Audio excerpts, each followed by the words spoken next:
Donna lived with her husband, Walter, who had become more and more controlling even though he didn't work. Walter stayed at home and handled the housework, while Donna worked to support them financially.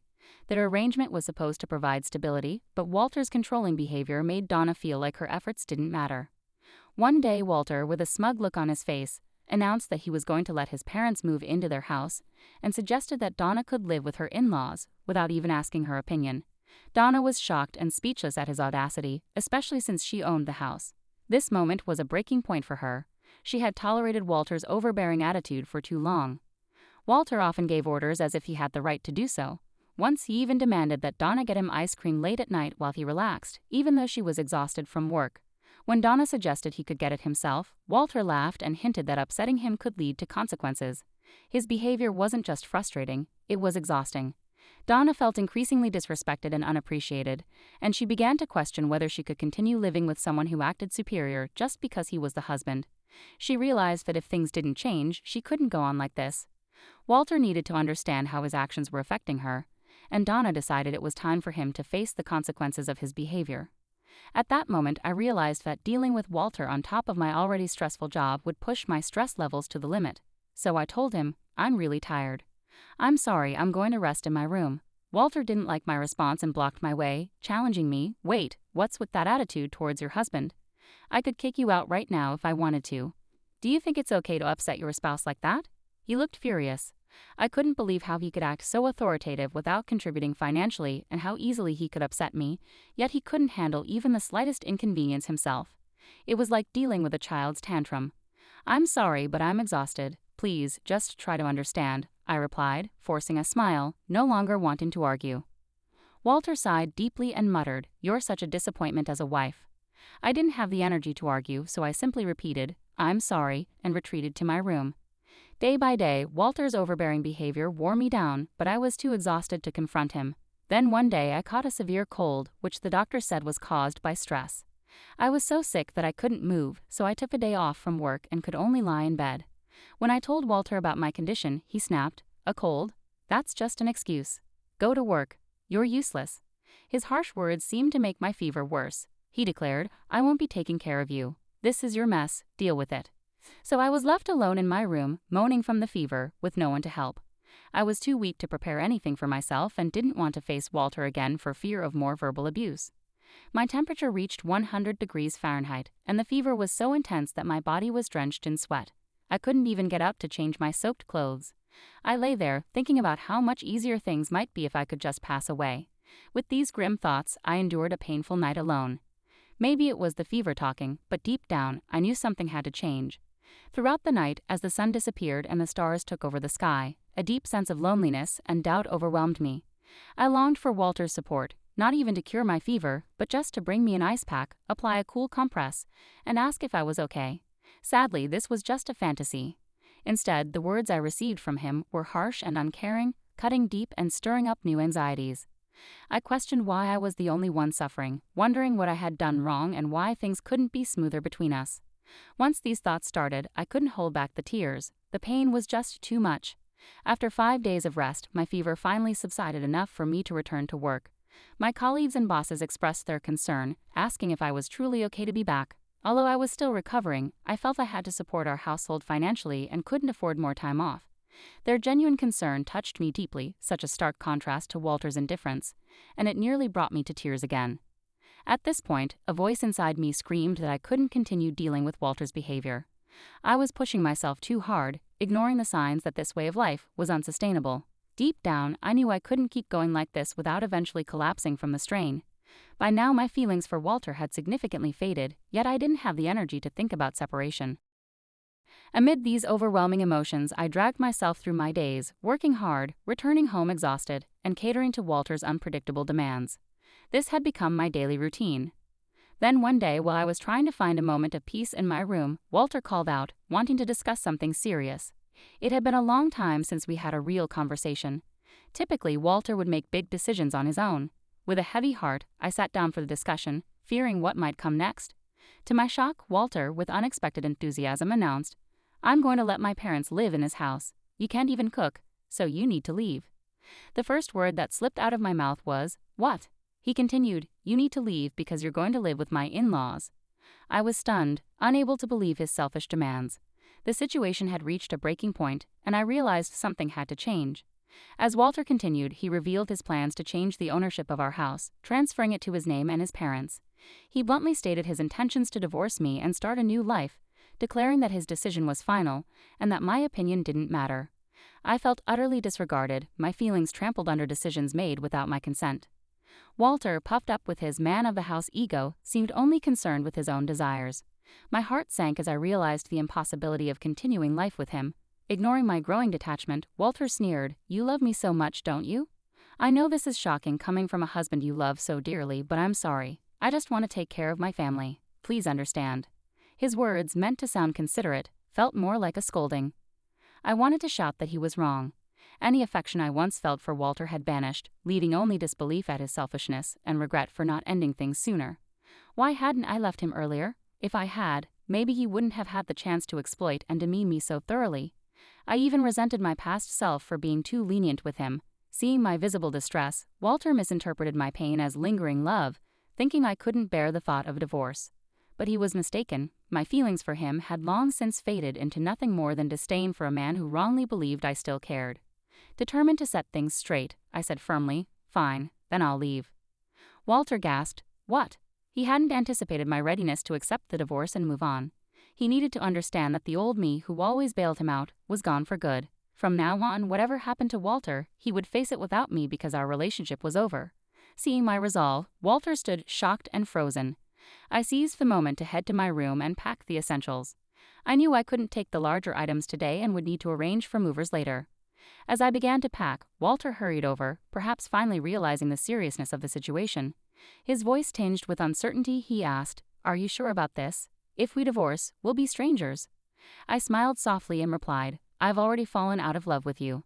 Letting go feels like a weight has been lifted off my shoulders." Hearing this, Walter stood there looking bewildered and lost. I nodded, thanked him for the years we had together, and walked out of the house. His worried expression lingered in my mind as I returned to my parents' home. When I explained everything to my parents, they were initially furious about Walter's behavior, but soon calmed down, reassured by my resolve and the plan I had in place. I began to recover at my parents' home, taking the first steps by initiating the divorce proceedings. After I sent the divorce papers, Walter messaged me, "Are you sure about this?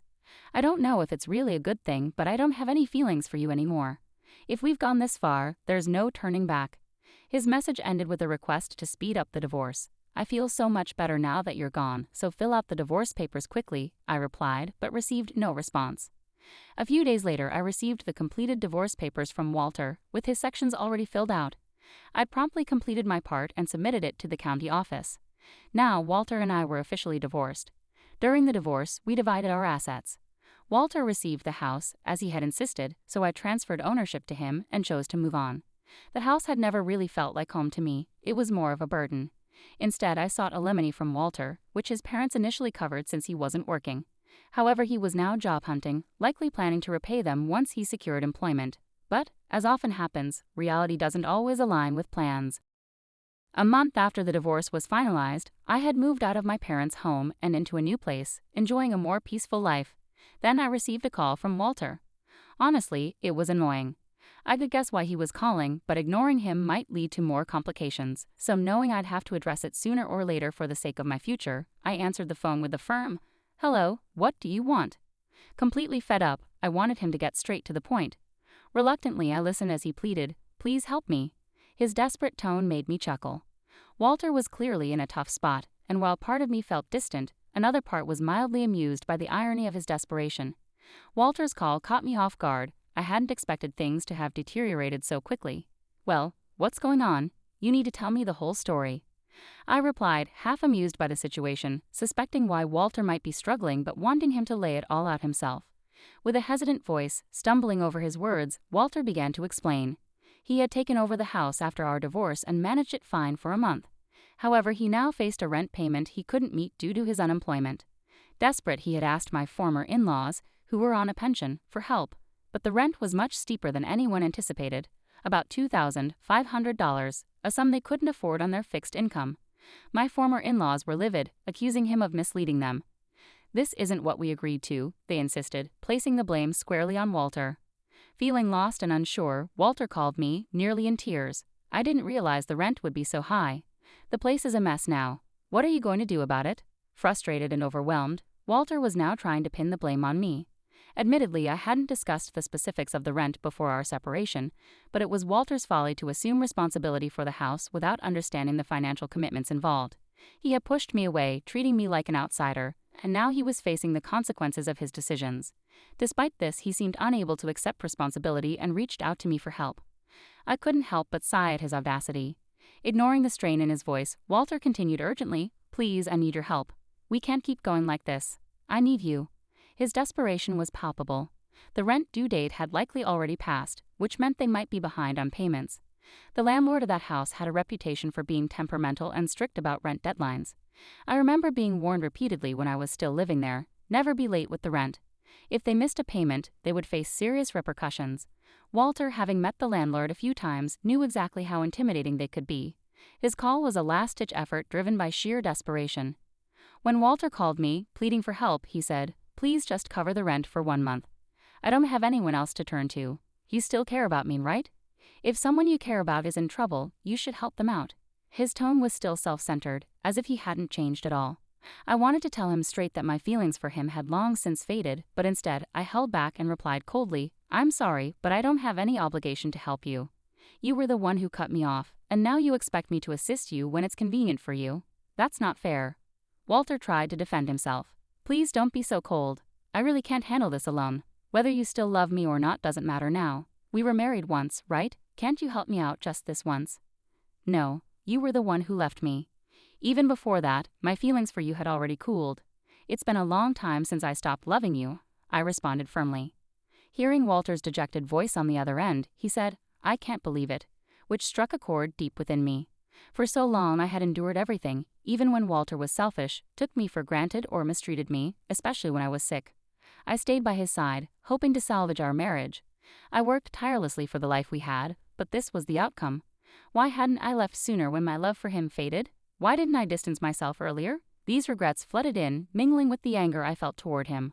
Walter never truly faced me, never showed real concern, never protected me, and never embraced the idea of navigating life together as a team. All this time, he treated me like a maid, a mere money-making machine. Each time he acted this way, he seemed oblivious to my suffering. Yet now, despite all this being a result of his actions, he came pleading for help as if he were the victim. His self-centered attitude was repelling. "Please help me. I'm begging you. What about getting married again? Let's start over properly this time." "I promise I'll never push you away again," Walter proposed desperately. I couldn't help but feel a mix of incredulity and annoyance. How could he think a simple plea for help could erase the years of neglect and misunderstanding? His desperation was evident, but so was the clarity of my decision not to fall back into the same pattern. I had moved on, and it was time for Walter to do the same. I chuckled bitterly at Walter's desperate suggestion. "Are you kidding me? All of this is the result of your actions. I've been trying to find peace in my wait for a long time. I kept hoping you would face reality, and now you want me to start over with you, pretending none of that ever happened? Do you expect me to go back to those miserable days? That's never going to happen. I refuse to return to that life, no matter what." Emotions overwhelmed me, and tears started to flow. I couldn't tell if they were from anger or sadness. Walter remained silent on the other end, having nothing to say in response to my words. Unable to continue the conversation any longer, I simply said, "Goodbye," and hung up. Walter didn't call back, and to avoid hearing his voice ever again, I blocked his number. Later I heard from mutual friends that Walter and his family were evicted from their home. Walter had tried to persuade my former in-laws to cover his rent, but they were furious, refusing his request and further upsetting the landlord. With no other options, they were forced to leave. Walter hasn't had much luck finding a full-time job and is now working part-time to make ends meet. Meanwhile, my former in-laws had to sell their house and are now crammed into a rundown apartment, all three of them together. Meanwhile, I've been deeply focused on my work, and my boss has even discussed a promotion with me. There's a possibility I might become the first female manager in our company, and I've been receiving admiration from both colleagues and juniors. Sometimes friends inquire if I'm thinking about getting married again. Honestly, after my past experiences, I have a rather negative view of marriage. The idea of dating or marrying again doesn't appeal to me right now. But life is long and there's no rush. Many people in this generation live their entire lives happily unmarried. What matters most to me is living a life without regrets and staying true to myself. With that in mind, I want to continue navigating life at my own pace, embracing whatever comes my way with strength and independence.